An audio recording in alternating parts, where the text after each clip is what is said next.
Alhamdulillah Rabbil Alamin wa bihi nasta'in ala umuri dunya waddin. Salatu wassalamu ala asyrafil anbiya al mursalin nabiyina rasulina Muhammad wa ala alihi wa sahbihi wa atba'ihi ila yaumiddin. Amma ba'd. Didoakan mudah-mudahan sentiasa di bawah perlindungan dan naungan Allah Subhanahu wa taala.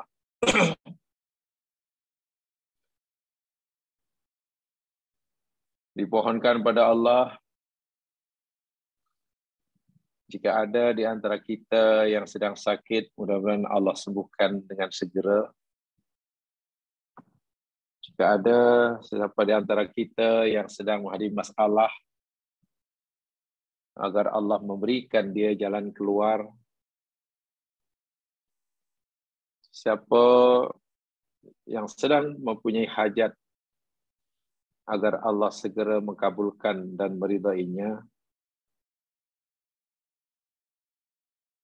Doakan jika sekiranya masih ada di antara kita yang lalai, leka, lengah, semoga Allah sedarkan dia akan tujuan ia diciptakannya.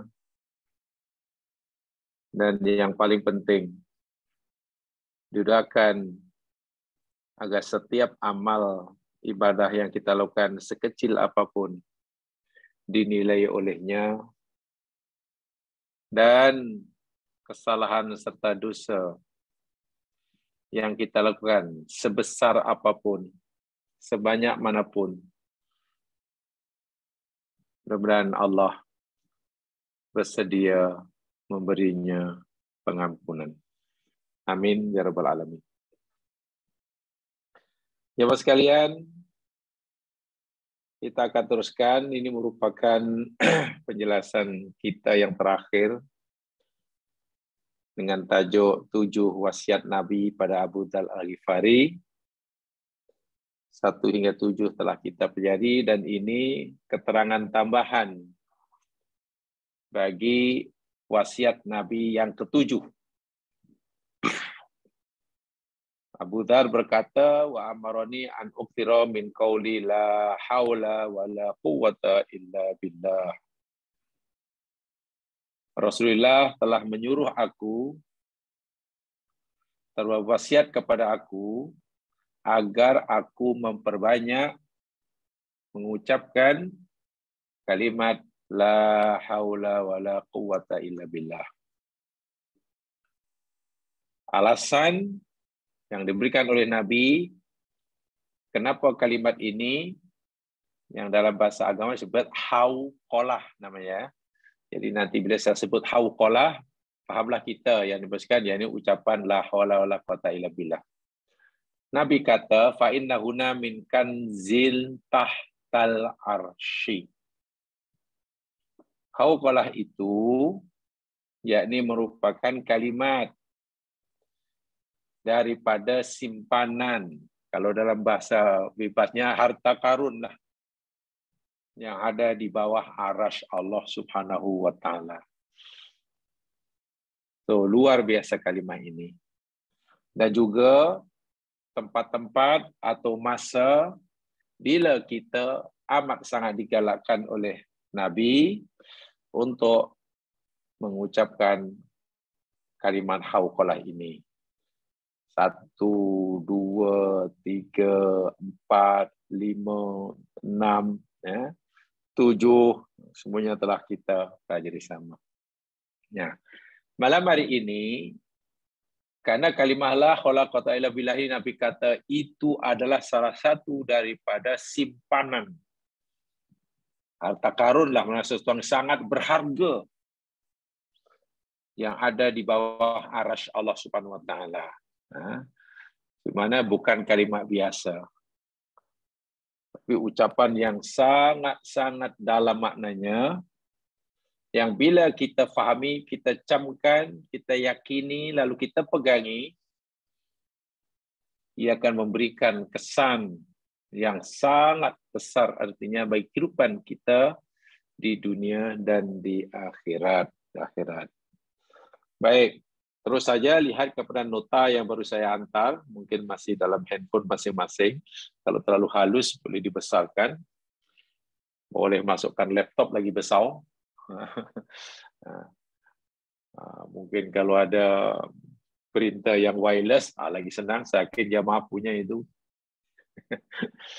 Printer yang wireless, teruslah. Jadi tajuknya Asrarul Hauqalah.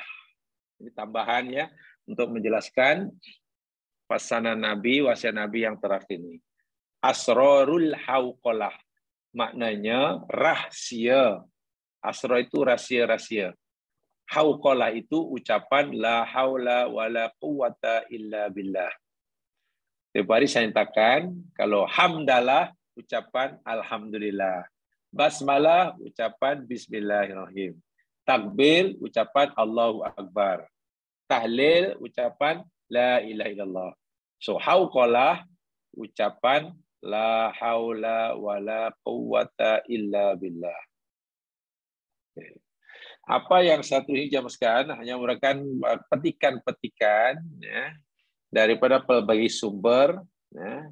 Jadi ia berikan kata yang sangat ringkas lah. Kecuali ayat-ayat Quran itu ada sedikit penjelasannya. Pertama, mari kita pahami firman Allah Subhanahu wa taala dalam surah Ar-Rum ayat 54. Dalam nota itu saya tulis surah Ar-Rum ayat 54. Tak sempat saya cantumkan terjemahannya, jamaah boleh lihatlah dalam terjemahannya. Ar-Rum ayat 54. A'udzu billahi minasy syaithanir rajim. Allahul ladzi khalaqakum min dha'fin thumma ja'ala min ba'di dha'fin quwwah thumma ja'ala min ba'di quwwatin dha'fan wa shaybah yakhluqu ma yasha' wa huwal alimul qadir. Allahu Allah. Alladzi adalah zat yang khalaqakum, dia telah menciptakan kamu. Khalaqakum, dia telah menciptakan kamu. Itu bahasa terjemahan bebas lah. Tapi kalau pengertiannya, khalaqa itu mengadakan sesuatu dari tiada. Allah telah mengadakan kamu daripada tiada. Asal kita tak ada, dengan kuasa Allah, ia kita jadi ada. Itu mana khalaqa. Sebab itu, dia hanya berikan sifat Allah semata. Namanya Al-Khaliq. Cipta. Tapi dalam penggunaan bahasa Melayu, mencipta tidak hanya digunakan untuk Allah. Bahkan orang yang bergerak dalam dunia hiburan pun dikatakan sebagai pencipta. Luar biasa itu gelaran dia. Pencipta lagu. Wah, hebat. Hebat sungguh. Punya gelaran, punya title pencipta. Pencipta itu nama Allah. Tengok, Allah cipta. Ini sifat ya. Ayat ini cerita dari sifat apa, dari karakter apa kita dicipta oleh Allah. Bukan tubuh badan kita. Bukan. Kalau fizikal kita, Allah cipta dalam ayat yang lain, Allah sebutkan dari tanah. Min sulalamin tin, min ma'in mahin, min bani yumna. Itu fizikal kita. Tetapi sifat kita semula jadi kita, Allah cipta min dha'fin. Allahu Akbar. Daripada lemah. So sifat semula jadi kita manusia ini sama ada fizikalnya atau jiwanya atau fikirannya atau apa sajalah lemah. Ibarat roti kita buat daripada tepung, kita ini dicipta oleh Allah tubuh kita daripada tanah, sifat kita yakni lemah. Bahkan tanah yang menjadi bahan asal yang Allah untuk cipta itu pun ada lemah. Nanti saya sebutkan walaupun sedikit. Tsumma ja'ala min ba'di dha'fin quwwatan. Kemudian dia Allah menjadikan selepas lemah kekuatan. Lahir kita lemah, tak mampu bergerak. Sehari demi hari, tukar jadi minggu, jadi bulan, jadi tahun. Kita sudah mulai merangkak. Sudah mulai berdiri, jatuh. Sudah mulai mampu berjalan, jatuh lagi. Tegap, itulah. Fizika kita pun rupanya mengalami proses. Dari lemah, makin kuat, makin kuat, makin kuat. Jiwa demikian juga, fikiran demikian juga. Pandangan mata demikian juga, pengamatan demikian juga. Lahir daripada tak tahu apa-apa, tak reti apa-apa, sudah mulai dapat memahami apa yang dilihat, memahami apa yang didengar, sudah mulai mengerti itu, ini. Jiwa kita matang, fikiran kita matang, jadi kuat. Asalnya lemah. Nah, apabila fizikal kita sudah mencapai kemuncak kekuatan yang Allah telah tetapkan, jiwa kita oleh Allah telah diciptakan hingga berada di kemuncak kekuatan. Apa selepas kuat? Tsumma ja'ala min ba'di quwwatin dha'fa. Kemudian dia jadikan selepas kuat menjadi lemah semula. Lemah, kemudian kuat, kemudian lemah. Lepas itu apa? Adakah jadi kuat semula? Tidak. Wasyaibah. Syaibah itu makna asal uban. Uban, mana tua lah. Ini sifat kita. Semua orang akan mengalami seperti ini daripada segi fizikalnya. Lemah, kuat, lemah, tua. Bermakna dalam perjalanan hidup seseorang tanpa kecuali lebih banyak, lebih lama lemahnya daripada kuatnya. Dan pertukaran daripada lemah ke kuat menjadi lemah dan tua, itu pun sebenarnya bukan kita yang menentukan, bukan kita yang menghendaki. Tapi semua itu berlaku atas kehendak Allah.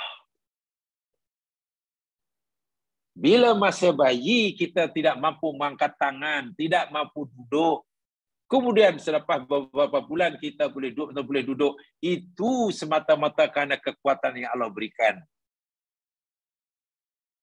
Bila lahir, mata buka tapi tak mengerti apa yang kita lihat. Tak faham apa yang kita dengar. Setelah kanak-kanak makin mengerti, makin faham. Itu pun kerana kekuatan yang Allah berikan pada kita. Suatu saat, kerana kekuatan ini pemberian Allah, Allah akan tarik balik. Satu bila Allah tarik balik, kita yang asal lemah physically kuat, hanya kuat, physically kuat, pandai, bijak, bila Allah tarik balik, lemah semula. Tulang-tulang sudah mulai ini. Bak kata Nabi Zakaria ketika berdoa, Rabbi inni wahanal azmu minni wasta'ala ra'su saiba. Ya Allah, tulang-tulangku telah reput. Nabi Zakaria ketika berdoa nak minta anak, dia kata, ya Allah, tulangku dah reput. Semua sendi bunyi bila digerakkan. Kepala penuh dengan uban. Bukan sangat lemah lah. Dan selepas lemah kedua ini bukan jadi kuat balik. Menjadi tua. Yakhluqu ma yasha. Allah menciptakan segala apa yang dikehendaki. Wa huwal alimul qadir. Dia Allah itu maha mengetahui lagi maha menentukan. Baik. Ayat ini, ya, poin penting dari ayat ini yang sekalian, Allah memberitahu kita bahawa sifat semula jadi penciptaan diri kita ini, Sama ada dari segi zahir maupun batin, sama ada fizikal kita, jiwa kita, mental kita, fikiran segalanya. Yakni lemah. Kesadaran kita akan hakikat ini, bila kita punya kesadaran, keyakinan, insaf bahwa kita ini lemah dalam segala hal, itulah salah satu daripada makna la haula wala quwwata illa billah. Sebab itu ketika seseorang merasa mampu buat tanpa pertolongan Allah, mampu meraih cita-cita tanpa pertolongan Allah, mampu berada hingga kedudukan setinggi ini, sehebat ini, punya harta sebanyak ini, merasa dirinya mampu kerana dia kerja kuat tanpa sedikit pun mengembalikannya kepada Allah. Minta maaf, dari segi agama, orang ini sebagai orang yang paling angkuh dan paling sombong.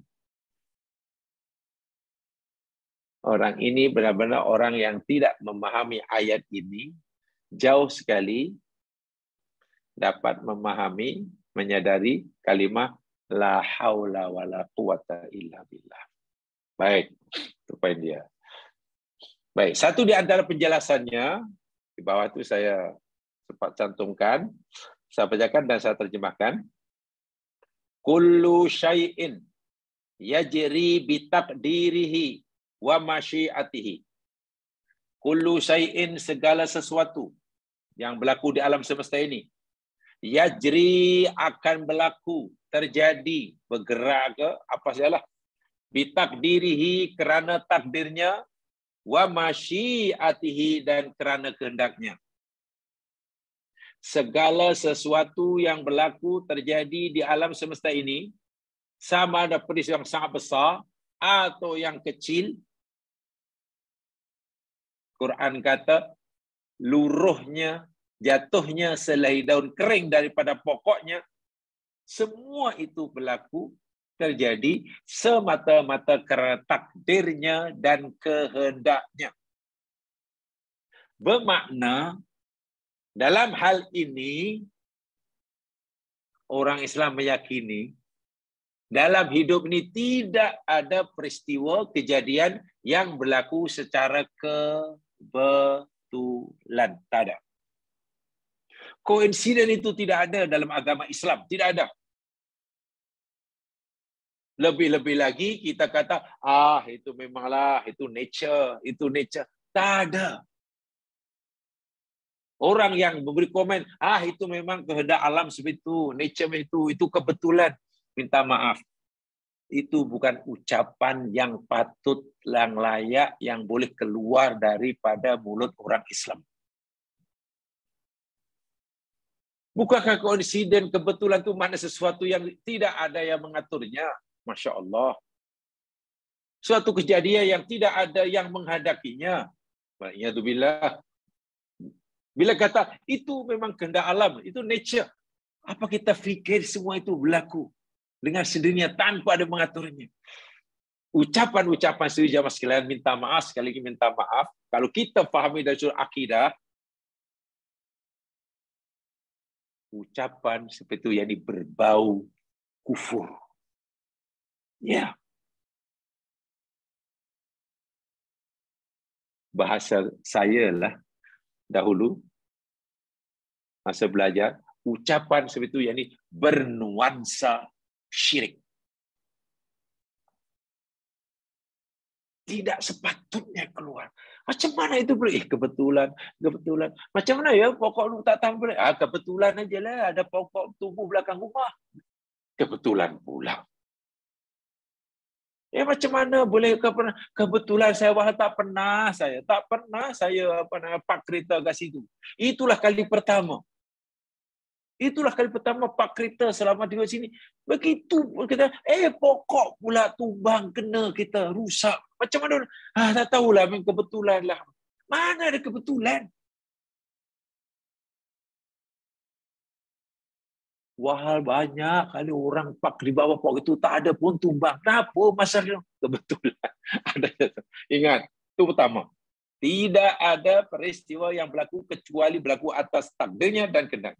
Wa masyiatuhu tanfad. Dan kehendaknya itu pasti terlaksana. Yang sekalian, tidak ada sesuatu yang Allah kehendaki, melainkan pasti terjadi dan terlaksana. Berbeza dengan kehendak kita. Macam-macam yang kita maukan, macam-macam yang kita kehendaki, macam-macam keinginan kita. 1001 keinginan kita. Yang tercapai 2, 1, bahkan tak ada langsung. Kita hanya punya kehendak, kita hanya diberi kemauan, tapi tak diberi kemampuan untuk mewujudkan kemauan kita. Itu kita. Saya ulangi. Allah hanya beri kita keinginan. Saya ingin itu, saya mau itu, sana itu. Ya, itu anugerah Allah. Tetapi kita tidak diberi kemampuan, keupayaan untuk mewujudkannya. Itu sering kali keinginan kita ini tak terwujud. Karena kita tidak diberi kudrat untuk mewujudkannya. Kalaupun kita berjaya mewujudkan, mencapai keinginan kita, itu kerana masyiatullah, bukan kerana masyiah kita. Disitulah hauqalah, disitulah la haula wala quwwata illa billah. Itu macam mana kita boleh membanggakan atas kejayaan yang kita raih, yang merasa kita mampu. Sedangkan kejayaan kita itu berlaku bukan kita yang mewujudkannya. Berlaku bukan karena kemauan kita, tapi ia berlaku karena masyiahnya. Ini hendaklah difahami, dijaga betul-betul. Agar kita tidak silap, tidak salah, minta maaf, tidak menjadi hamba yang sombong di hadapan Allah. Pegang itu, la haula wala quwwata illa billah. Kalimat yang Allah Nabi kata, ini turun daripada bawah arasy. Perbendaraan, simpanan yang sangat mahal yang Allah simpan di bawah arasy-Nya. Wa masyiatuhu tanfad. Kehendak Allah pasti berlaku. Tidak ada kehendak Allah yang gagal, itu tidak ada. Allah punya kehendak nak buat ini, tapi tak jadi. Tak ada. Gagal, terbengkalai. Mana terbengkalai? Kita dah buat terbengkalai itu kita. Karena la haula wala quwwata illa billah itulah. Masya Allah. Kalaupun berjaya, lagi sekali, kejayaan itu berlaku atas kehendak Allah, bukan kehendak kita. Sehingga orang yang sedar akan perkara ini mengembalikan semuanya kepada Allah. Dan ini yang telah kita pelajari pada siri sebelumnya. Kita akan kata, Masya Allah, la quwwata illa billah. Kita akan kata, hadza min fadli Rabbi. Ini kurnia Tuhanku. Semua kita kembalikan pada Allah. Wala masyiata lil ibad ila masya'a lahum. Tengok yang berikutnya. Wala masyiata lil ibad, dan tidak ada kehendak bagi hamba ila masya'a lahum, kecuali apa yang Allah kehendaki buat mereka. Ya, ini bahasa agama, jadi kena perlahan-lahan untuk memahaminya. Wala masyiata lil ibadi ila masya'a lahum. Tidak ada kehendak bagi hamba kecuali apa yang Allah kehendaki buat mereka. Subhanallah. Kita bukan sekadar tidak diberi kemampuan untuk mewujudkan kehendak kita. Bahkan lebih daripada itu, kehendak yang ada dalam diri kita itu pun kehendak Allah. Artinya kalau Allah tidak menghendaki memberi kita kemauan dan keinginan, kita tidak punya keinginan apa-apa. Saya ambil satu contoh. Ini bicara dalam bab ini ya. Kalau kita boleh bayangkan, kalau kita boleh membayangkan lah, agak-agak ayam ni punya keinginan atau tidak ya? Pasti punya keinginan kan? Ya, ayam pasti punya keinginan lah, kemauan. Nah ini, tak tahulah keinginan ayam ni berapa banyak. Apa ya? Kalau ada keinginan, agak-agak ada tak merancang. Saya ingin punya anak. Kata ada keinginan, oh punya anak. Bila tu dia, oh kalau saya ingin punya anak, saya mesti cari pasangan. Agak-agak ada atau hidupnya berjalan. Kita, saya yakin, punya keinginan yang jauh lebih banyak daripada keinginan ayam. Ya, kita kata ayam, hayawan itu semua hidup berdasarkan naluri lah. Fitrah dalam bahasa Arab. Lebih tepatnya fitrah dalam bahasa Arabnya. Atau kalau dalam bahasa akidah dipanggil hidayah fitriyah. Atau hidayah ghoriziyah. Hidayah fitriyah namanya. Yang orang putih kata insting itulah. Orang putih kata naluri itulah. Naluri ke insting ke. Sebetulnya yang tepatnya Mas agama Islam memberitahu kita macam mana burung boleh terbang, boleh pergi jauh dan tahu tempat tinggalnya. Boleh tak sesat pula. Macam mana lebah boleh buat sarang begitu indah sekali. Kalau dalam bahasa agama namanya hidayah fitriyah. Tapi kalau itulah yang kalau orang bukan Islam panggil itu insting. Ditanya apa itu insting? Ya insting itulah proses sebelum jadilah. Memang itulah nature. Allahu Akbar. Bukan, itu anugerah Allah. Tetapi hanya setakat itu. Kita punya banyak keinginan. Kita punya banyak. Sayangnya Allah hanya beri kita keinginan, tapi tidak diberi kemampuan untuk mewujudkan keinginan. Bahkan keinginan yang ada pada diri kita itu pun anugerah Allah. Astagfirullahaladzim. Artinya kalau Allah tidak menghendaki kita punya kehendak, minta maaf, saya lagi minta maaf, tidak ada ubahnya, tidak bezanya kita dengan hayawan. Kenapa lembu tidak punya banyak keinginan? Ya, karena Allah hanya bagi, kehendaki punya keinginan sedikit itu aja. Coba kalau manusia katalah Allah kehendaki punya keinginan hanya sebanyak keinginan lembu. Allahu Akbar, macam mana hidup kita. Ini yang dimaksudkan wala masyi'ata lil ibad illa masya'allahum. Hamba ini tidak punya keinginan kecuali apa yang Allah kehendaki bagi mereka. Ada punya kehendak. Kehendak kita itu pun kehendak apa Allah yang menghendaki. Sebab itu, bila nanti kita berusaha dan berjaya, kejayaan itu kerana kehendak Allah, bukan kehendak kita. Malangnya ramai orang yang tak sedar, dia mendakwa, tengok, kalau bukan saya, kalau saya tak ada, pasal saya lah. Semua saya. Subhanallah. Di mana letak la haula wala quwata illa billah.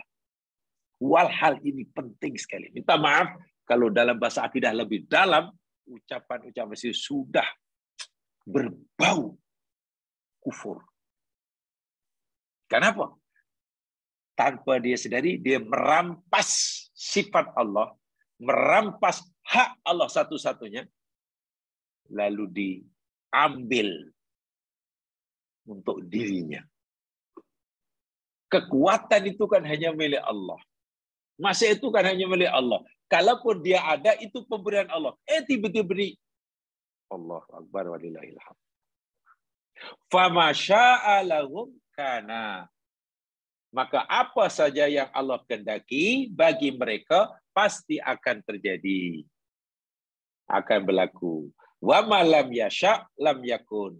Dan apa yang Allah tidak kehendaki pasti tidak akan berlaku. Ini kesimpulan yang diberikan oleh ulama akidah. Apa yang Allah kehendaki pasti berlaku, dan apa yang Allah tidak kehendaki tidak ada berlaku. Mafhumnya, bila benda itu berlaku, kalau kita kenapa ya ia berlaku? Kenapa ya pokok itu tumbang? Kenapa ya buah pisang itu berbuah 2 kali? Banyak. Kenapa ya pokok ini ditanam tapi tak buah? Kalau ikut agama kita, jawaban yang paling tepat, ya, yang pokok yang pisang itu berbuah, yang pisang tak berbuah, itu karena kehendak Allah. Yang satu, Allah menghendaki ia berbuah, maka berbuahlah dia. Yang ini, Allah menghendaki tidak berbuah, maka tidak berbuah. Itu jawaban akidah. Pertama masukkan itu. Selebihnya, tidak salah kita mencari asbabnya. Mencari kaidah sunnatullahnya. Oh, yang ini berbuah, pasal tanahnya subur. Hari itu kami baca. Tanah mengandung ini. Sehingga memungkinkan ia berbuah. Secara saintifik, kalau dalam bahasa agama, menurut sunnatullah, ia akan berbuah. Yang ini tanya begini, tidak memungkinkan pokok pisang ini berbuah, hanya tumbuh subur. Karena untuk berbuah perlu tanah yang mengandungi sekian macam-macam mineral dalam tanah banyak. Boleh. Itu asbab. Tapi lagi-lagi berlaku atau tidak tergantung pada kehendaknya. Kenapa ya hingga hari ini tidak ada atau belum ada lembu beranak kambing, umpamanya? Kenapa hingga hari ini belum ada kambing beranak ayam? Kalau kita ditanya itu senang jawab kita orang Islam. Ya, karena Allah tidak menghendaki. Itulah. Apakah ini bermakna jika Allah menghendaki ayam boleh beranakkan kambing? Boleh. Jika Allah kehendaki. Jadi bila sehingga hari ini belum ada ayam beranakkan kambing, bukan bermakna Allah tidak berkuasa, tak mampu nak mewujudkannya. Ia tidak ada kerana Allah tidak menghendaki ada. Faham ya? Kalau benda itu ada, ya maknanya Allah menghendaki ia ada. Bermakna ada atau dia suatu bergantung pada masyiatnya. Disitulah menunjukkan bukan diri kita sahaja, kejadian yang ada di alam semesta ini jamaah sekalian lemah dan tidak berdaya. Itulah maksudnya. Itulah haula wala quwwata illa billah. Yang tidak punya daya, tidak punya kekuatan bukan kita saja. Bumi, langit dan isinya ini tanpa masyiah Allah, tanpa kuasa Allah, kosong, tidak ada artinya. Saya sedang membaca buku, dulu sudah membaca hatam, belum faham, sekarang baca lagi masih tidak paham. Buku yang ada pada saya ini. Mengarungi Arasy Allah. Mengarungi Arasy Allah. Dikarang oleh Agus Mustafa. Beliau ini background dia yakni sekolah pondok. Santri lah bahasa Indonesia dipanggil santri. Saya sekolah pondok. Karena kebetulan bapaknya yakni orang alim. Kiai, kata orang Jawa. Dia orang Malang. Bapaknya Kiai. Orang Jawa panggil. Atau ajengan, kata orang Sunda dan Betawi. Atau tok guru, kata orang Malaysia. Bapaknya seorang buya, kata orang Sumatera Barat. Bapaknya dipanggil Abuya, kata orang Sungai Pencala.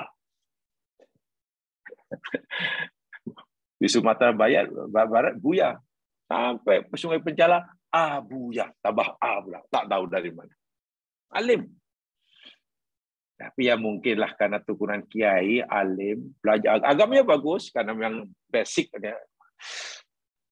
Dan otaknya memang brilian, akhirnya belajar hingga universiti. Peliknya, walaupun background di sekolah agama pondok, ketika masuk universiti, ambil fakulti, yakni teknik nuklir. Jadi dia seorang sarjana nuklir scientist. Kan heran tuh. Kepakarannya ya nuklir. Tenaga nuklir. So maknanya fisik dan apa semua memang dia telan habis lah. Setelah habis belajar, dia merasa ya agak bukan menyesal tapi agak kebingungan karena rupanya ilmu yang dimiliki belum diperlukan oleh negara. Indonesia kan belum merupakan negara nuklir, belum semaju Amerika atau di Jepun. Akhirnya dia bingung, belajar mati-mati, dah paksa orang saintis nuklir, tak laku. Akhirnya tukar karier menjadi wartawan selama 15 tahun. Balik kan? Jadi wartawan 15 tahun. Boleh pula, walau background dia sarjana nuklir. Tak puas. Dia udah wartawan tak puas. Ada sesuatu yang hilang dalam hidup. Karena manusia ini kan bukan robot, ya Mas Kran. Manusia ini perlu ketenangan, dan yang boleh beri ketenangan bukan makan minum. Makan boleh menjadi sakit perut. Ketenangan terletaknya dalam hati. Akhirnya ada sesuatu yang hilang. Akhirnya dia kembali kepada karang mengarang. Beliau sekarang orang yang sangat produktif dalam mengarang. Dan buku yang beliau judul bersiri-siri, saya ingat sekarang sudah 60 siri. Dulu saya cuma memiliki, tapi karena sudah lama tak beli, saya hampir 2 tahun lebih, jadi tak coba yang baru. Buku dia yakni Serial Tasawuf, Diskusi Tasawuf Modern. Semua buku dia yakni serial Diskusi Tasawuf Modern. Discussion lah. Sebab isinya yakni ingin memadukan agama dengan sains. Melihat sains dari aspek agama atau menerang agama dari sudut sains. Memang susah. Saya baca, saya tidak ada background sains, tapi dulu belajar hanya ayat Al-Quran sains. Buku Mengarungi Aras Allah ini, saya betul-betul pegon, tapi hingga sekarang tidak paham karena banyak istilah sains yang saya tak paham. Tapi sayang, saya paham yang baru tadi petang saya baca. Masya Allah. Rupanya la haula wala quwata illa billah. Bahwasanya tiada daya, tiada kekuatan kalau di Allah. Maknanya tanpa kekuatan Allah, tanpa kehendak Allah, bukan kita yang lemah. Alam ini tidak wujud. Kosong. Walaupun segala penyusunnya telah lengkap, tapi ia menjadi kosong. Saya berikan contoh ya, jamaah sekalian, untuk dalam skala yang lebih besar. Sehingga saya mulai memahami. Terlepas daripada kita setuju atau tidak dengan pendapatnya, itu cerita lain. Sebab setiap buku karangan orang pastilah ada yang setuju dan tidak. Menolak semuanya nampaknya tak bijak. Menerima mentah-mentah pun juga kurang bijak. Namanya pemikiran, pendapat. Ya, sebagai contohnya, alam semesta ini tersusun, yang menyusun alam semesta. Kan kita tahu ya sekalian ya. Nah, ya ini kita semua sudah tahu lah, insya Allah, kan ini pelajaran saya paling basic kan.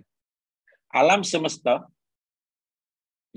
tersusun oleh 4 unsur. Material, energi, ini jadi satu paket. Di mana ada ada energi ada meta. Kedua-duanya walaupun tidak saling ada hubungan sebab akibat, tapi tidak boleh dipisahkan.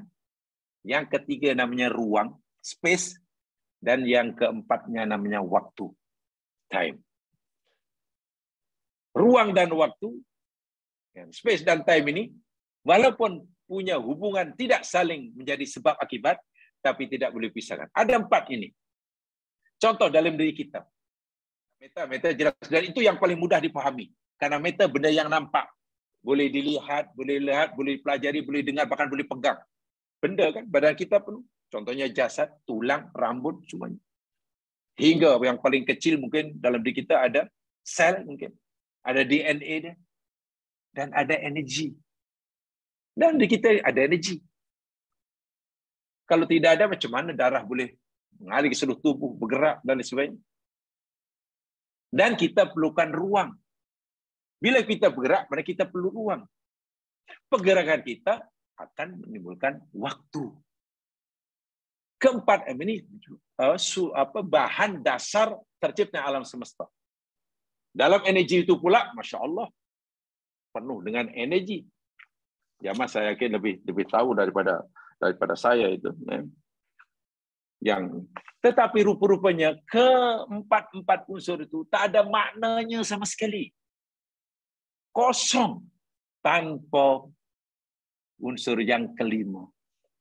Beliau istilahkan sebagai informasi. Istilah informasi itu maknanya sebenarnya kalimat Allah, kun fayakun itu. Innama amruhu idza ara syai'an ayal kun fayakun. Bila Allah sudah menghendaki kamu jadi ini jadi ini, jadi. Tanpa kehendak Allah, alam hanya berupa keempat penyusun dasarnya. Tanpa kehendak Allah, kita ini hanya berupa selonggok tanah. Tanpa kehendak Allah, kita mungkin hanya merupakan sulalah mintin, ma'un mahin, maniun yumna. Tak jadi apa-apa dan tidak jadi siapa-siapa. Jangankan kita, alam dan isinya tidak akan wujud tanpa masyiah Allah. Setelah baca ini baru saya baca sudah ini kali ketiga tapi belum paham. Banyak istilah yang tak paham. Ya, terlalu tinggi lah. Saya terus tinggi. Saya yakin jamaah yang jamaah kan dulu MRSM. Nah, jamaah sekolah MSM, saya sekolah agama rakyat saja. Nah, SER, saya SER, sekolah agama rakyat, jamaah kan MRSM. Jadi kalau jamaah mau memanfaatkan background MRSM-nya, oh saya yakin. Karena betul-betul buku ini membuka pikiran kita.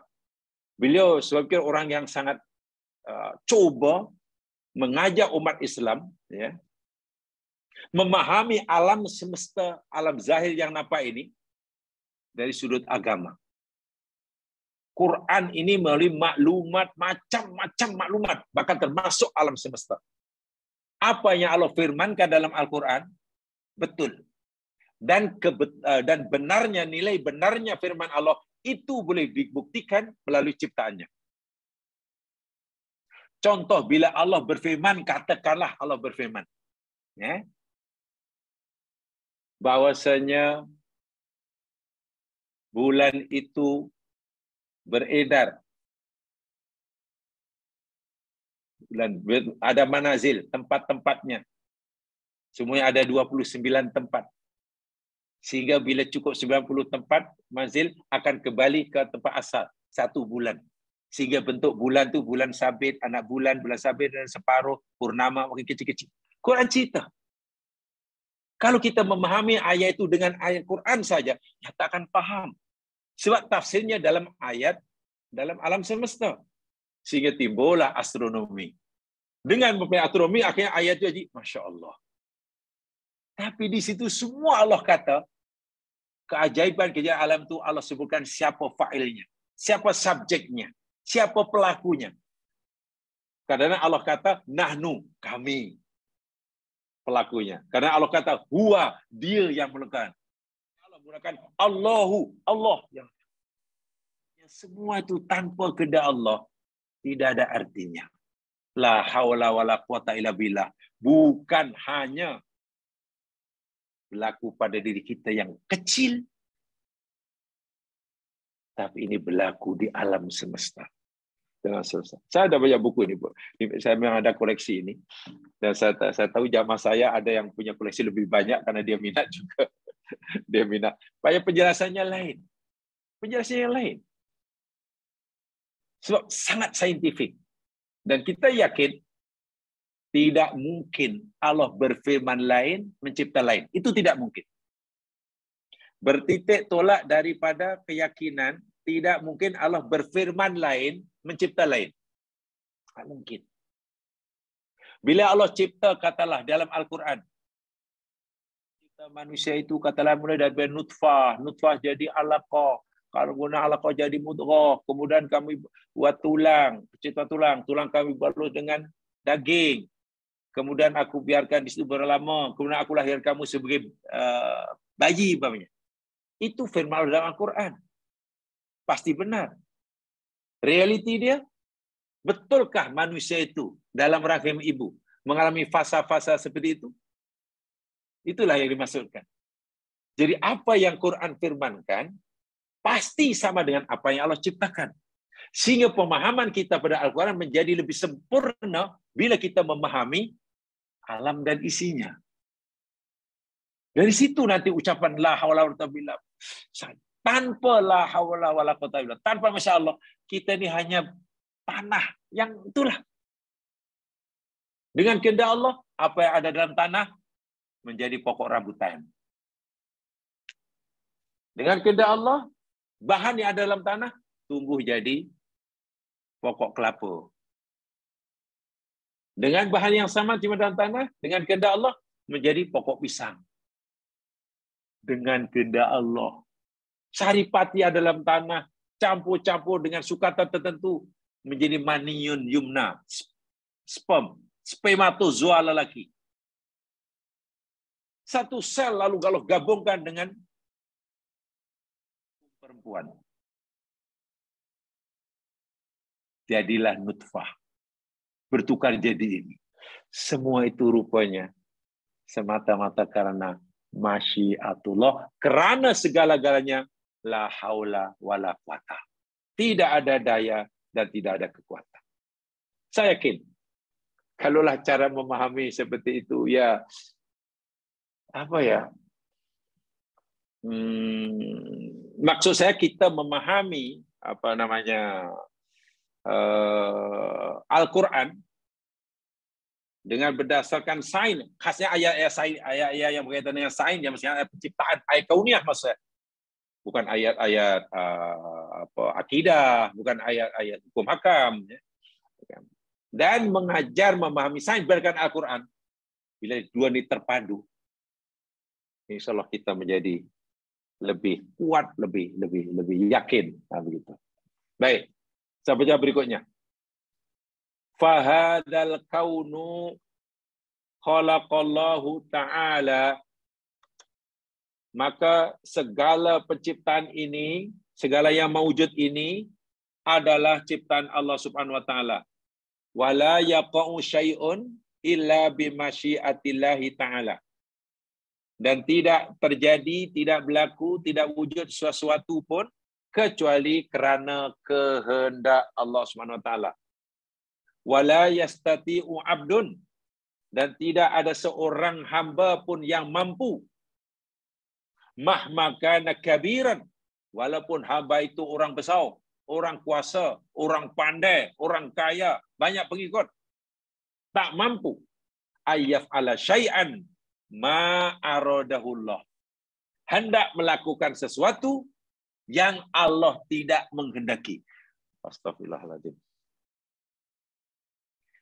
Sebesar apapun manusia, sepandai manapun, sehebat manapun, sekuat manapun, sekaya manapun, seramai manapun pengikutnya, sebesar apapun pengaruhnya, tak mampu nak buat sesuatu yang Allah tidak kehendaki terjadi. Apa dia fikir? Hanya karena dia kaya raya, dia pandai mengedipkan mata. Kalau Allah tidak kehendaki. Mengedipkan mata itu mampu kerana Allah kehendaki. Bukan pasal orang itu. Oh, karena dia pakar mata, matanya sentiasa terang. Tak juga. La haula wala quwata illa billah. Wa inna kulla syai'in, dan sesungguhnya tiap-tiap sesuatu, waqa'a, yang berlaku, yang terjadi, aradahullahu ta'ala, kerana Allah menghendakinya. Wa kulla syai'in aradahullahu waqa'a, dan tiap sesuatu yang Allah kehendaki pasti terjadi. Sama. Pusing-pusing macam itulah bahasanya. Wa iradatullahi ta'ala, ini dia. Ini kesimpulan dia. Wa iradatullahi ta'ala, dan iradah Allah Subhanahu wa ta'ala, iradah itu kehendak. Dan kehendak Allah Subhanahu wa ta'ala, sama ada Allah menghendaki sesuatu terjadi atau tidak, sama ada Allah menghendaki pokok ini berbuah atau tidak, gunung ini meletus atau tidak, hujan ini menyebabkan banjir atau tidak, gelombang laut itu lagi tsunami atau sebaliknya. Kehendak Allah ini muta'alliqatun. Itu kata kunci dia. Muta'alliqah itu maknanya bergantung, berkaitan, ada hubung kait, muta'alliqah bil hikmah al mutlaqati. Bil hikmah, dengan adanya hikmah yang mutlak. Mutlak itu maknanya mutlak lah. Apa bahasa Melayu? Bahasa Arab mutlak, bahasa Melayunya ya, mutlak lah.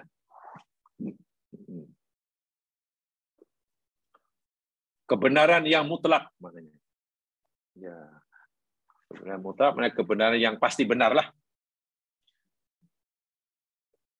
Kebenaran yang absolut lah. Kebenaran yang absolut lawannya kebenaran yang nisbi. Kebenaran yang benar-benar bersifat objektif. Bukan kebenaran yang bersifat subjektif. Kan banyak kebenaran yang bersifat subjektif.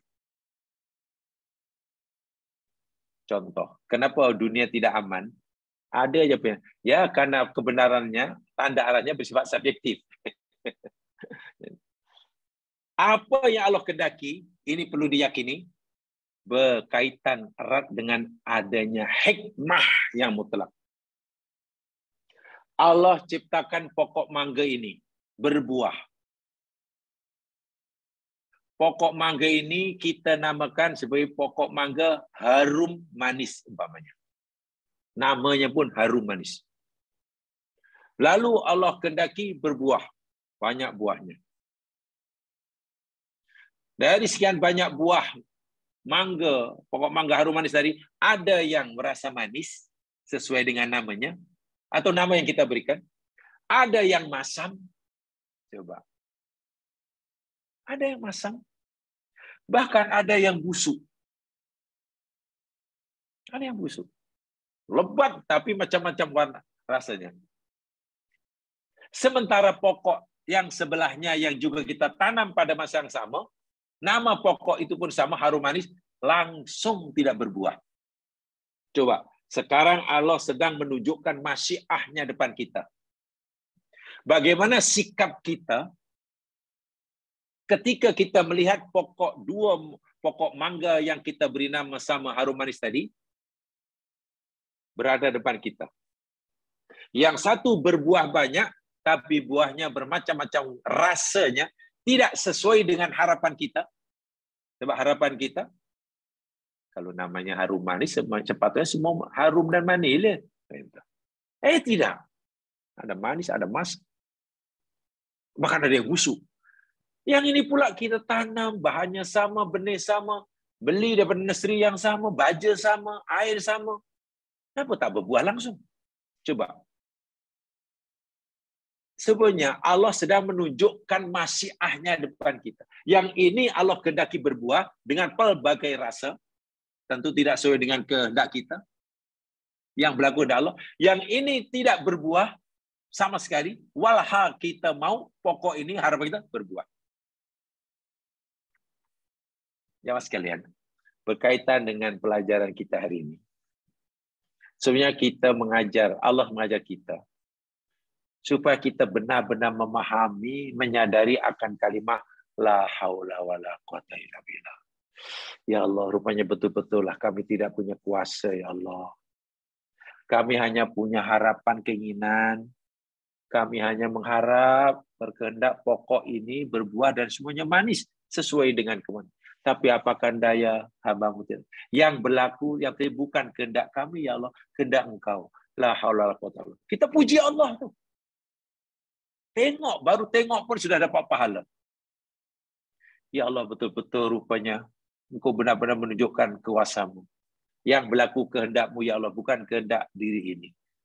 Hamba-Mu menghendaki dengan menanam pokok ini berbuah. Rupanya kehendak-Mu tidak berbuah. La haula wala quwata illa billah. Kalau itulah pertama ya mas sekalian, kesan pertama kita, kesan pertama lah, first impression kita melihat benda itu, kita tiba-tiba sedar, la haula wala quwata illa billah. Itu sudah untung besar ya mas sekalian, sudah untung. Kita sudah lebih beruntung daripada pokok mangga itu berbuah. Percayalah. Kejayaan kita menyadarkan diri kita akan kalimat la haula wala quwata illa billah dalam hati kita ketika melihat kedua pokok mangga yang berbeza depan kita atas kehendak Allah tadi, itu kejayaan yang luar biasa bagi kita. Lebih besar artinya daripada kita memiliki dua pokok mangga tadi. Karena itu tujuan Allah menunjukkan depan kita ada hikmahnya. Lalu yang kedua apa? Iya ya, kenapa yang itu manis? Dalam satu ranting tangkai itu ada yang manis, ada yang masam, bahkan ada yang busuk. Wah, kalau ikut kemauan kita, itu kehendak kita, sepanjang manis semua lah. Apatah lagi namanya harum manis. Cemana tuh ya? Kita sudah tahulah haula wala quwwata illa billah, maknanya kita tak akan komplain lah. Tapi akhirnya kita tanya, lalu untuk apa ya? Apa agak tujuannya? Apa agak hikmahnya? Allah menciptakan bermacam-macam warna, rasanya pula. Dan itu kehendak Allah. Kalau kita fikir, oh iya ya, rupanya Allah bukan sekadar menunjukkan kehendaknya yang maha mutlak, tapi juga kuasanya yang maha mutlak. Sebagaimana Allah berkuasa menciptakan mangga yang kita beri nama harum manis, berasa manis, Allah juga berkuasa menghendakinya ia menjadi masam. Allah juga berkuasa jika ia menghendaki ia busuk. Semua itu berlaku atas kehendak Allah, berdasarkan kuasanya. Ayat mudah, Allah sedang menunjukkan kuasanya di depan kita. Seakan-akan Allah berkata begini pada kita, wahai hambaku, kamu masih tidak percaya pada bahwa aku ini maha kuasa. Yang kamu tidak punya apa daya. Tengok, dengan kuasa aku, dalam tangkai yang sama, ada yang berasa manis, ada yang masam, ada yang busuk. Aku tunjukkan kuasa kamu depan kamu. Kata Allah, seakan begitu. Kita pun kata, Subhanallah, Allahu Akbar, Allahu Akbar, Subhanallah. Karena kita nampak kuasanya. Bukan hanya nampak mangganya. Selepas itu kita kata, iya ya, Allah sedang menunjukkan kuasanya melalui manisnya mangga, masamnya mangga, dan busuknya mangga. Bermakna, jemaah sekalian, kita jangan hanya menjadikan manisnya mangga itu sebagai tanda kuasa Allah semata-mata, tetapi hendaklah kita juga melihat masamnya mangga tadi dan juga bahkan yang busuk itu pun tanda kuasa Allah. Begitulah. Bila kita melihat ketiga jenis mangga yang ada dalam satu tangkai itu sebagai tanda kuasa Allah, melihat mangga yang macam mana pun kita akan kata, Subhanallah, Allahu Akbar, Subhanallah, Allahu Akbar. Untung tak beruntung orang yang seperti itu hidupnya. Pasti untung. Dan tahukah kita, bila kita mampu mengucapkan Subhanallah, walaupun hanya sekali, Allahu Akbar, walaupun hanya sekali, la haula wala quwwata illa billah, walaupun sekali, tapi ucapan-ucapan itu tadi kita keluar daripada mulut kita karena ia merupakan istilahnya ekspresi kekaguman kita kepada Allah, kepada kuasa Allah tadi. Hati kita sudah dipenuhi dengan rasa kagum terhadap kekuasaan Allah, maka rasa kagum yang tak tertahan dalam jiwa itu keluar berupa ucapan Subhanallah, Masya Allah, Allahu Akbar. Nilai ucapan itu walaupun sekali jauh lebih baik dari kita baca Subhanallah, Subhanallah 1000 kali tapi tidak ada dalam hati. Dalam bahasa zikir, karena ucapan Subhanallah, walaupun sekali yang kita ucapkan itu, mulut kita sebagai menerjemahkan apa yang dalam hati. Zikir yang seperti itu jauh lebih utama daripada kita Subhanallah, Subhanallah, Subhanallah, Subhanallah, Subhanallah, tapi tidak hati. Kita paksa hati menerjemahkan apa dalam mulut. Bukan. Zikir yang baik ialah zikir yang mulut menerjemahkan apa yang dirasa dalam hati. Bukan hati dipaksa menerjemahkan ucapan bibir. Allahu Akbar, hati suruh Allah Maha Besar, Allahu Akbar, Allah Maha Besar. Bukan begitu. Allahu Akbar yang bermakna Allah Maha Besar itu adalah ungkapan kekaguman yang ianya sudah ada dalam hati kita. Sehingga kita akan melihat 3 jenis mangga dalam satu tangkai tadi, manis, masam, dan busuk. Kita melihat, ya Allah, kalau begitu, Allah ini Maha Kuasa. Dan saya melihat kuasa Allah dalam manisnya mangga. Dengan kuasanya Allah berjaya menciptakan, mengendaki mangga ini masam. Mahani mangga masam. Melihat kuasanya. Kalau orang tidak begitu berfikirnya sama sekalian, coba apa namanya kesan pertama? Melihat itu first impression apa? Melihat pokok mangga harum manis yang tak berbuah atau berbuah tapi busuk. Pasti iya pula nih. Menanam penat-penat lah, dah masa itu benihnya mahal, penat pula, tak berbuah pula. Ini berbuah pun busuk pula, iya pun. Tengok. Sebenarnya dia sedang komplain pada siapa itu? Allah sedang menunjukkan kekuasaannya, Allah sedang memberitahu kita bahawa kita lemah, kita pula malah komplain. Dia komplain pada pokok, gak ada komplain yang mencipta pokok sebenarnya. Ini yang sering terlepas pandang dalam kehidupan seorang mukmin. Bagaimana mungkin kita boleh dianggap orang mukmin sejati, muslim sebenar, bila cara melihat ciptaan Allah, yang melalui ciptaan Allah itu Allah sebenarnya sedang menunjukkan kekuasaannya sekaligus menunjukkan kemutlakan kehendaknya, tapi kita tak nampak itu semua. Ini yang dimaksudkan.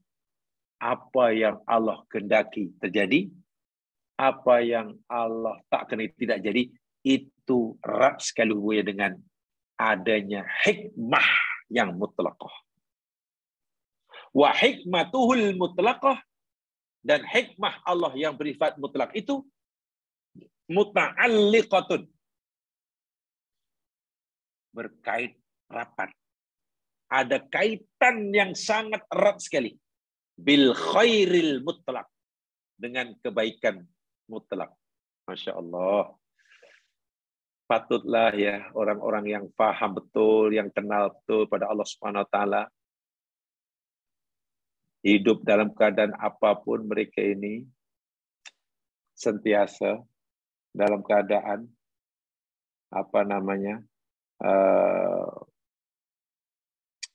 bergembira, dalam keadaan bergembira, dalam keadaan tenang jiwanya, dalam keadaan tenang, dalam keadaan apapun, karena dia tidak melihat yang nampak, tapi melihat apa tujuannya, melihat kebesaran Allah. Akhirnya dia suka, kepada yang manis pun suka, kagum, bahkan kepada yang masam pun suka, juga kagum, bahkan kepada yang busuk itu pun kagum. Karena dilihat ketiga-tiga jenis mangga dalam satu tangkai tadi, itu adalah alat yang Allah jadikan untuk Allah memahamkan kita, untuk Allah menunjukkan pada kita akan kekuasaannya. Tapi kalau tidak itu, pasti lain sikap kita. Kita suka pada yang manis, yang busuk pula, ngopo di busuk di, menyesal aku, sia-sia dah. Dahlah penat. Masya Allah. Coba kita halusi perasaan kita sebagai hamba pada Allah. Sebab kita ni sedang komplain pada siapa saja, sedang kesal, kecewa kepada siapa saja. Kepada Allah. Allah dengan penuh kasih sayangnya, Allah dengan penuh kebijaksanaannya, menunjukkan segala kekuasaannya, menjadikan kita yang kita ini tidak punya daya kekuatan, kita pula malah langsung tak nampak sama sekali. Ya sekalian, kalau itulah yang sering berlaku dalam kehidupan, ya, mudah-mudahan kita tak termasuk orang seperti itu. Sebab orang yang seperti ini, Quran kata, Allah Akbar, mari ya, saya tunjukkan ya ayatnya. Kalau orang yang itu ayatnya macam mana? Ini dia.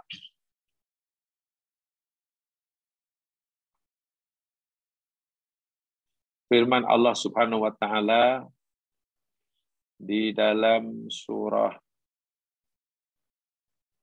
Al-Hajj. Coba lihat ya. Surah Al-Hajj.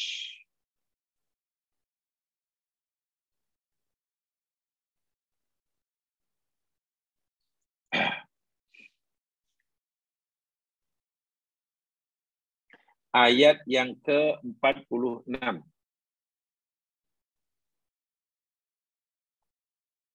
Al-Hajj ayat 46.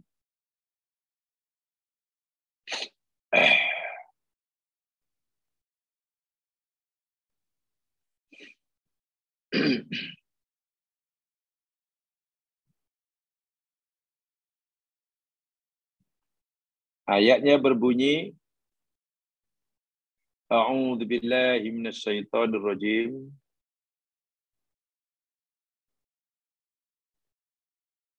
Jaya.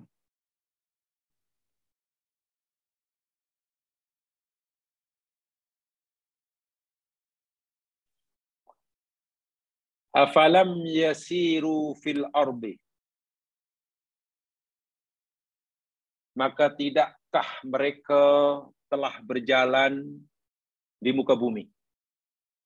Maksudnya, kan mereka ini dah berjalan di muka bumi.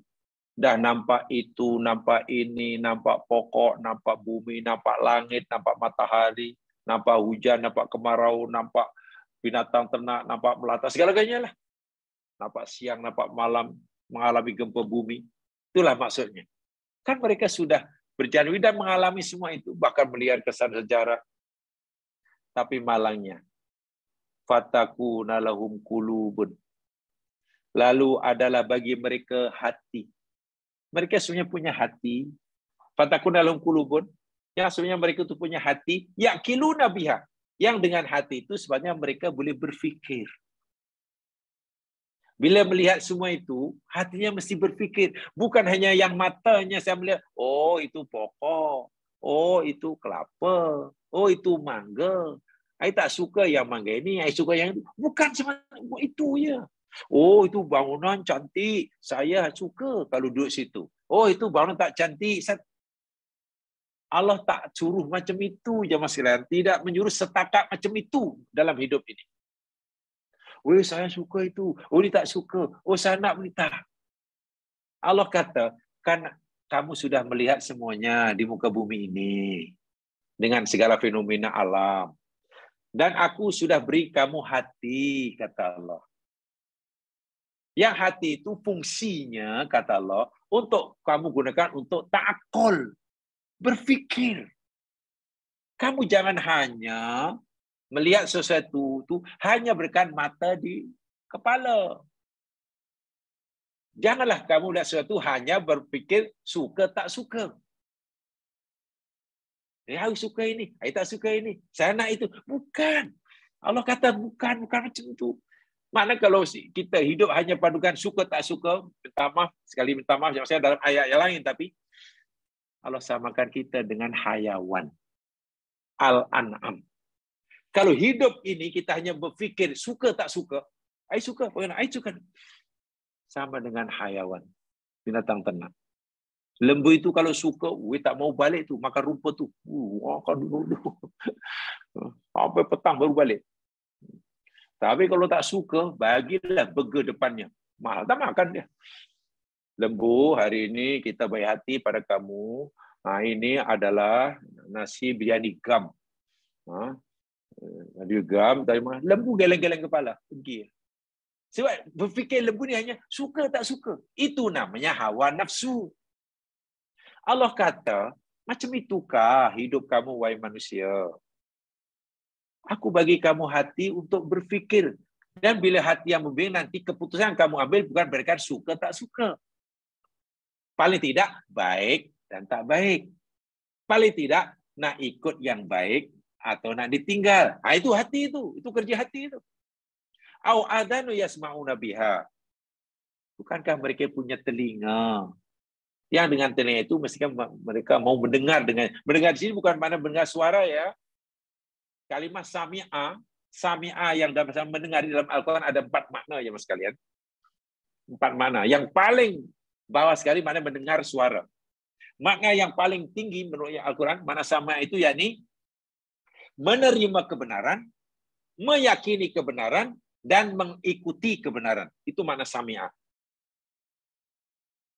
Jadi sami'ah yang kita artikan mendengar itu mendengar hanya salah satu daripada makna sami'ah. Bukan satu-satunya ya. Tapi hanya salah satu. Makna yang paling tinggi yakni itu tadi. Melihat kebenaran, paham kebenaran, paham oh ini benar, ini baik. Kemudian meyakini. Bukan hanya melihat, paham, meyakini dan menerima kebenaran tersebut. Selepas itu mengamalkannya, mengikutinya. Jadi Allah maukan yang seperti ini. Kan aku beri kamu telinga. Yang salah satu fungsi utama telinga, itu fungsi yang paling besar, yakni supaya kamu memahamilah. Dengar itu kamu pahami dengan hatimu tadi, kemudian kamu mengikuti dan mengamalkannya. Allah kutuk orang-orang yang punya hati tapi tidak berfungsi, punya telinga tapi berfungsi, tapi hidupnya pertimbangan dalam hidup hanya suka tak suka. Ayo nak itu. Allahu Akbar. Betul-betul dikuasai oleh hawa nafsu. Orang seperti ini walaupun punya mata, punya telinga, apa kata Allah? Fa innaha la ta'mal absar.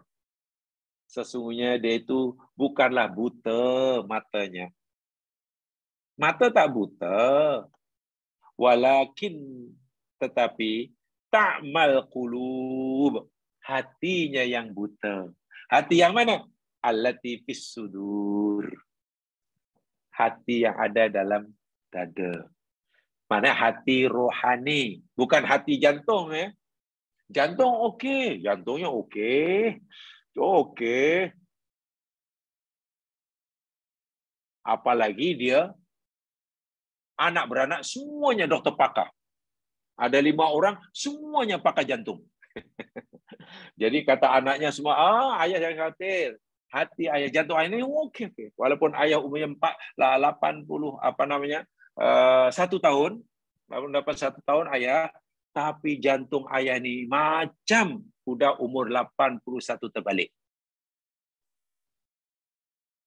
Umur 81 tahun, tapi jantungnya macam 81 terbalik. Kan bagus tuh. Allah kata, bukan itu. Memanglah jantungnya sehat, matanya sehat, badannya sehat. Tapi macam mana boleh hidupnya? Hanya pandukan suka tak suka. Allah kata, ya hatinya mati. Wa'iyadzubillah. So itu kalau kita melihat tanaman, saya ulangi kepada contoh yang paling sederhana ya. Tengok mangga tadi. Kita hanya suka kepada yang manis. Sesuai karena terubatlah jerih payahnya. Dan kita kecewa karena kepada yang masin. Yang masam. Karena kita rasa penatlah, menyesal banyak. Dan kita marah tak tentu pasal kepada mangga yang busuk karena bagi isir. Minta maaf. Kalau ikut ayat ini, kita termasuk orang yang hati mati. Dan minta maaf sekali lagi, ini bahasa Al-Quran ya, tapi dalam ayat yang lain. Allah samakan kita dengan ulaikal an'am. Orang-orang itu seperti binatang ternak. Kalau binatang ternak, tak apalah, karena memang Allah bagi macam itu aja. Hidupnya berdasarkan hidayah wariziah, hidayah fitriyah. Yang orang tak beragama dipanggil hanya ikut insting dia lah, naluri dia lah. Allahu Akbar. Sebab itu pertimbangan hidupnya binatang ini hanya dipadu suka tak suka, itu saja. Coba kalau kita ditanya, Kenapa ada bapak sambul, bapak rimau sama bahang anak sendiri? Tak suka. Tanya dia, pertimbangannya tak suka. Tak suka aku. Kenapa ini nanti nak merebut istri aku? Wah, istri itu anak kepada anak dia, mak kepada anak dia. Dibunuh itu. Rasa mati bukannya rasa menyesal ke rasa apa. Tak ada perancangan langsung. Semua itu hanya digerakkan karena hawa nafsunya semata. Karena memang itulah binatang. Binatang itu tak lebih. Tak lebih. Sebab itu jahatnya pun tidak direkodkan, baiknya pun juga tidak ada catatan. Namanya binatang. Jahatnya tidak masuk neraka, baiknya pun tak dapat pahala. Itu binatang.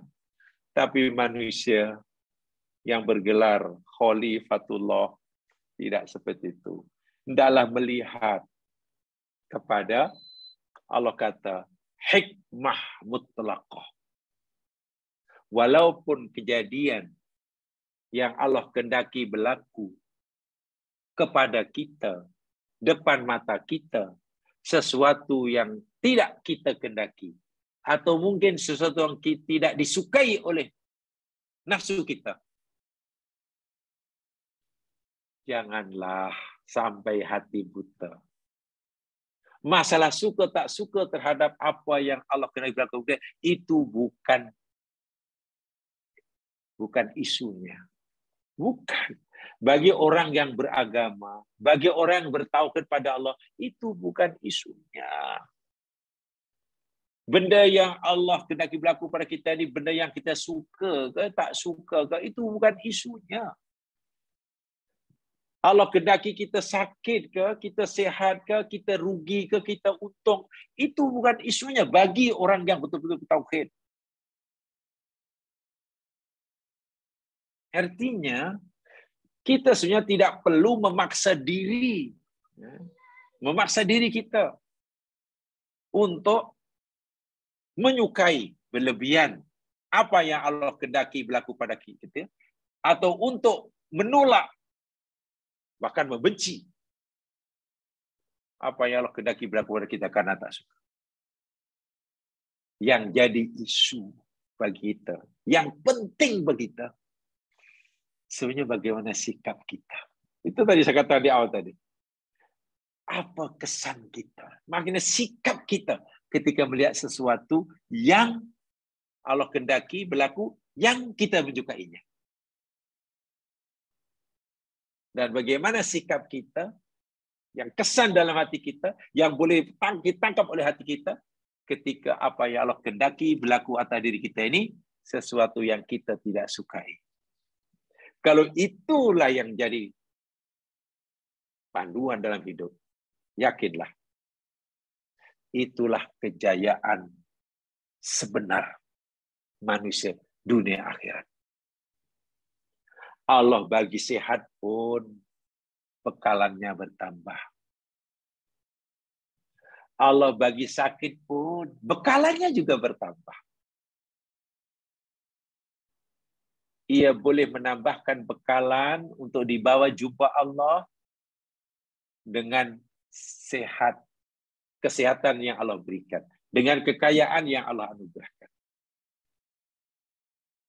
Dan dia juga boleh menambah bekalan untuk dibawa kepada jumpa Allah dengan sakit dan kesusahan yang.